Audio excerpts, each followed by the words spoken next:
what's important to understand is that this Arctic frost investigation was launched a full year after the alleged event of trying to overturn the election results with alternate electors, a plot whose very idea was started by Democrats when they used the alternate electors attempt in 2016 to try to negate Trump's victory, citing Russian interference, and then in 2020 with the Transition Integrity Project kerfuffle, they literally wargamed how to get alternate electors to vote on January 6, 2021 for Joe Biden, even in the event of a clear Trump win.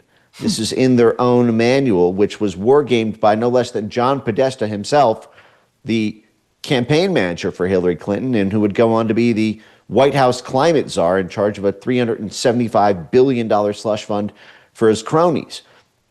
And that was organized by not just the Democrats, but the Never Trump wing of the Republican Party, participating in that war game for alternate electors in case Trump had a clear victory on election night in 2020 was Michael Steele, the former head of the DNC, Donna Brazile, the former head of the DNC. So I was going to say Michael Steele was out of the RNC. RNC, that's what I meant. Even better. But so you had both former heads of the party.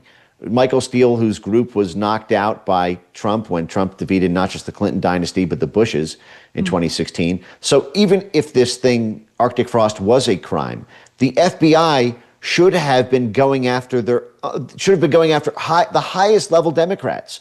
They should have been going after the highest level of the White House at the time, as John Podesta was the head of the climate, basically slush fund of the White House. But what this was is they didn't target any of the Republicans who were perceived to be Never Trump. What they wanted to do, they waited a full year to launch this investigation because it wasn't clear whether Trump was going to run again.